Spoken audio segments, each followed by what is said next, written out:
இன்றைய தினத்தினுடைய ஆன்மீக தகவலாக நம்ம என்ன பார்க்க போறோம் சொல்லி பார்த்தோம்னா, முரளி அப்படிங்கிற ஒரு நேயர் கேள்வி கேட்டிருக்கார். அவருடைய கேள்வி என்னன்னு சொல்லி பார்த்தோம்னா, அஷ்டபந்தனம் என்றால் என்ன? இதை பற்றி சற்று விரிவாக சொல்லுங்களேன் அப்படிங்கிறது தான் அவருடைய கேள்வியாக அமைந்திருக்கிறது. நம்ம அஷ்டபந்தனம் அப்படிங்கிற ஒரு வார்த்தையை எங்க கேள்விப்பட்டிருப்போம்? ஆலயத்தினுடைய அந்த கும்பாபிஷேக பத்திரிகையில பார்த்திருப்போம் இல்லையா? அஷ்டபந்தன நூதன அஷ்டபந்தன மகா கும்பாபிஷேகம் அப்படிங்கிற ஒரு வார்த்தையை பார்த்திருப்போம். இது போக புனராவர்த்தன அஷ்டபந்தன மகா கும்பாபிஷேகம் என்பதையும் கொடுத்திருப்பார்கள் அல்லவா? இதுக்கு என்ன சார் அர்த்தம் அப்படின்னு சொன்னா, இந்த கும்பாபிஷேகம் செய்யும் பொழுது இந்த அஷ்டபந்தன மருந்தினை சார்த்துவார்கள். நூதனம்னு சொன்னா புதிதாக சிலைகளை பிரதிஷ்டை செய்வது. இதே புனராவர்த்தனம் சொன்னா ஏற்கனவே இருக்கக்கூடிய ஆலயங்களிலே அதை சீரமைத்து அதற்கு பிற்பாடு அந்த கும்பாபிஷேகத்தை செய்வதற்கு புனராவர்த்தனம்னு பேரு. இது போக ஜீர்ணோத்தாரண அஷ்டபந்தன மகா கும்பாபிஷேகம் கொடுத்திருப்பா. இது என்னன்னு சொல்லி பார்த்தோம்னா, இந்த அஷ்டபந்தன மருந்துக்கு அப்படின்னு சொல்லி பார்த்தோம்னா ஒரு 12 ஆண்டுகள் மட்டும்தான் அந்த ஆயுட்காலம் அப்படின்னு சொல்லுவா. இந்த 12 ஆண்டுகள் ஆன உடனேயே மறுபடியும் ஒரு தூரம் கும்பாபிஷேகத்தை பண்ணுவா தெரியுமா? அப்ப மறுபடியும் அந்த பழைய அஷ்டபந்தன மருந்தை எடுத்துட்டு புதுசா அஷ்டபந்தன மருந்தினை சாற்றுவார்கள். அந்த அஷ்டபந்தன மருந்துன்னு சொல்றா இல்லையா, இதைத்தான் அவர் என்ன கொஞ்சம் விரிவா சொல்லுங்க அப்படின்னு சொல்லியிருக்கா. பந்தனம் என்றால் இணைப்பு அப்படின்னு சொல்லி பொருள். பந்தனம் பந்தம்னு சொல்றோம் இல்லையா? பந்தம்னா என்ன? ஒரு உறவு இணைப்பைத்தானே பந்தம்னு சொல்றோம். ஆக பந்தனம்னு சொன்னா கட்டுதல் அல்லது இணைத்தல், ஏதோ ஒரு இணைவிற்கு பெயர் தான் பந்தனம் என்று பெயர். இங்க எதை இணைக்குதுன்னு சொல்லி பார்த்தோம்னா, அந்த சிலைகளையும் அந்த ஆதார பீட்டத்தையும் ஒன்றாக இணைக்கின்ற விஷயத்தை தான் இந்த அஷ்டபந்தனமானது செய்கிறது. அது என்ன சார் அஷ்டம் அப்படின்னு சொன்னா, ஒரு 8 விதமான பொருட்களினுடைய கலவையைத்தான் அஷ்டபந்தனம் என்ற பெயரிலே அழைக்கிறார்கள். இது எல்லாமே மூலிகையான்னு சொன்னா எல்லாமே மூலிகை கிடையாது. இந்த அஷ்டபந்தனத்திற்குரிய ஒரு பாடல் என்பதே உண்டு. அந்த பாடல் என்ன தெரியுமா சொல்லும்? கொம்பரக்கு சுக்காந்தூள் குங்கிலியம் நற்காவி செம்பஞ்சு சாதிலிங்கம் தேன்மெழுகு தன் பழுது நீக்கி எருமை வெண்ணெய் கூட்டி நன்கிடித்து ஆக்கல் அஷ்டபந்தனமாம் அப்படின்னு அந்த பாடலானது சொல்லும். இதற்கு என்ன சார் அப்படின்னு இது கொஞ்சம் விரிவா பொறுமையா சொல்லுங்களேன் அப்படின்னு சொன்னா, கொம்பரக்கு அப்படிங்கிற ஒரு பொருள், சுக்கான் தூள், அதாவது கொம்பு அரக்கு, அரக்குனாலே நமக்கு தெரியும் தானே, அது ஒரு பிசின் மாதிரி இருக்கும் தானே, ஒரு மரத்திலிருந்து வரக்கூடிய ஒரு பட்டை, அந்த கொம்பரக்கு என்கின்ற பட்டை. சுக்கான் தூள் அப்படின்னு சொல்லுவா. சுக்கான்ங்கிறது ஒரு விதமான பாறை, ஒரு கல்லு மாதிரி இருக்குன்னு வச்சுக்கோங்களேன். அந்த கல்லை இடித்து பொடி செய்ய வேண்டும் இந்த சுக்கான் தூள். இது போக குங்கிலியம் அப்படின்னு சொன்னா அது அந்த சாம்பிராணி மாதிரியான ஒரு பொருள். வெண்குங்கிலியம் கருங்குங்கிலியம்லாம் இருக்கும். அந்த குங்கிலியம். நற்காவி அப்படின்னு சொல்றா இல்லையா? காவின்னா சாதாரணமா நம்ம இந்த கோலத்துக்கு நடுவுலாம் வைக்கிறோம் பாருங்க, அந்த காவி தான், அதே காவிதான். அதிலே நற்காவி அப்படின்னு சொல்ற அந்த காவி நல்ல அரக்கு கலர்ல இருக்கணும். நல்ல செக்கச்சவேல இந்த டார்க் ரெட்டா, அந்த கருப்பு கலர்ல ஏதாவது ஒரு மாதிரி டார்க் ரெட்டா இருக்கும் தெரியுமா? அந்த மாதிரி அந்த நற்காவி அதையும் சேர்த்து கொள்ள வேண்டும்ங்கிறார். செம்பஞ்சு சாதிலிங்கம் தேன்மெழுகு அப்படின்னு சொல்றார்.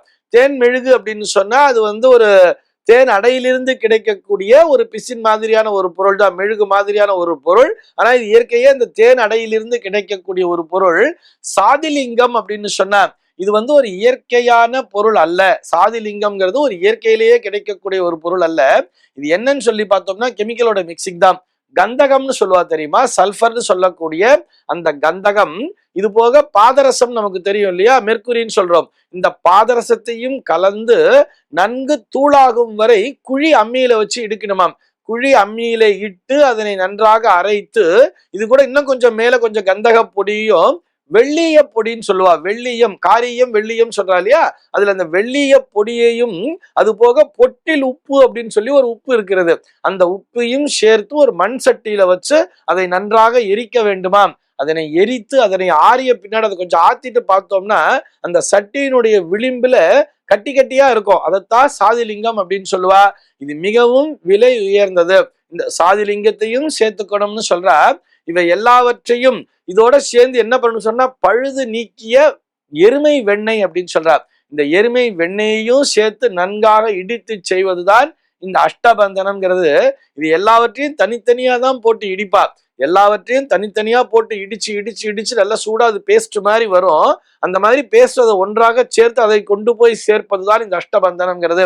ஆனா இன்னைக்கு பார்த்தோம்னா அது ரெடிமேடாவே நமக்கு கடையில விக்குது. நல்ல ஒரு பெருசா கட்டியா இருக்கும். அதை 2 பக்கமும் உலக்க போட்டு இடிச்சு இடிச்சு வைக்கிறவாளும் இருக்கா. இன்னும் ஒரு சில பேர் பார்த்தோம்னா அதை வெந்நீர்ல வச்சு நல்ல ஒரு ஸ்டவ்வை வச்சு இல்ல ஒரு அடுப்புல ஒரு பாத்திரத்தை வச்சு அதுல வெந்நீரை வச்சிருவா. அந்த வெந்நீர்ல ஒரு துண்டுல இந்த அஷ்டபந்தன மருந்து வச்சு அதை இறக்கி அது நல்லா இழகி நல்லா ஃப்ரீயா வரும். அந்த மாதிரி வந்த உடனே கொண்டு போய் பூசுறவாளும் இருக்கா.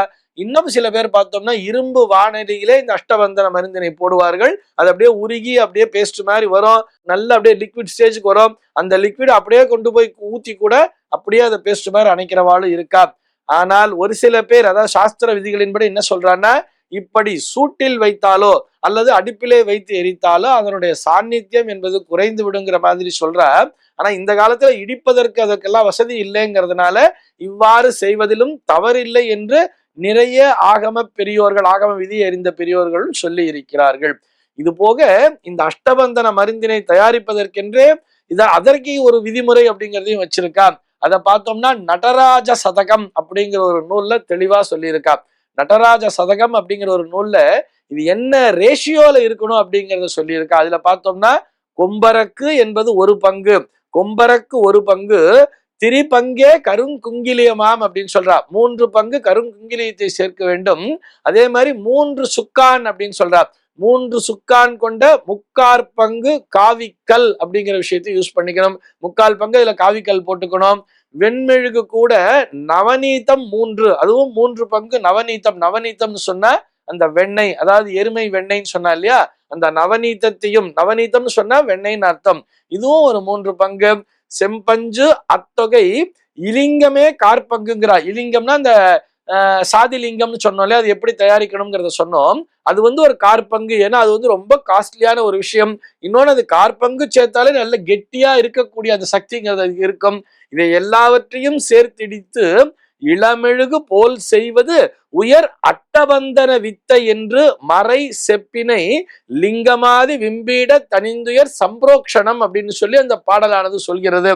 அதாவது இந்த நடராஜ சதகம்ங்கிற பாடல்ல இந்த ரேஷியோவையும் அந்த பாடலானது தெளிவாகவே விளக்குகிறது. இதன் அடிப்படையில் தான் அந்த அஷ்டபந்தன மருந்தினை தயாரித்து கடையிலே விற்று கொண்டிருக்கிறார்கள். அதையெல்லாம் வாங்கிட்டு வந்துதான் நம்ம என்ன பண்றோம்னு சொன்னா, புதுசா ஆலயத்தை அமைக்கும் பொழுதும் சரி, அல்லது பழைய ஆலயமா இருந்தாலும் இந்த ஜீர்ணோதாரண அஷ்டபந்தன மகா கும்பாபிஷேகம் சொல்றா இல்லையா, அப்பயும் அதனை உருக்கி, அதனை சூடாக்கி, அதனை இளக்கி, அதனை கொண்டு அந்த சிலைகளை பிரதிஷ்டை செய்கிறார்கள். சிலா பிரதிஷ்டாபனத்தின் போது முதல்ல என்ன பண்ணுவான்னு சொல்லி பார்த்தோம்னா, அஷ்டபந்தனம் மட்டும் பத்தாது, திரிபந்தனம்னு சொல்லுவா. திரிபந்தனம் அப்படின்னு சொன்னா கொஞ்சம் வெல்லம், கொஞ்சம் வாழைப்பழம், கொஞ்சம் சிமெண்ட், இது எல்லாவற்றையும் ஒன்றாக கலந்து முதல்ல இந்த ஆதார பீட்டத்தில் அதை வச்சிடுவா. அது மேல அந்த சிலையை வைக்கும் பொழுது அது இருக்க பிடிச்சிக்கும் அந்த சிலை. அதை சுற்றி அந்த பார்டர்ல நல்லா இந்த அஷ்டபந்தன மருந்தினை உருக்கி அதனை ஊற்றுவார்கள், அல்லது பேஸ்ட் மாதிரி பண்ணி அதை நன்றாக அழித்து விடுவார்கள். அந்த அஷ்டபந்தன மருந்து நன்றாக இருக்க பற்றி கொள்ளும்.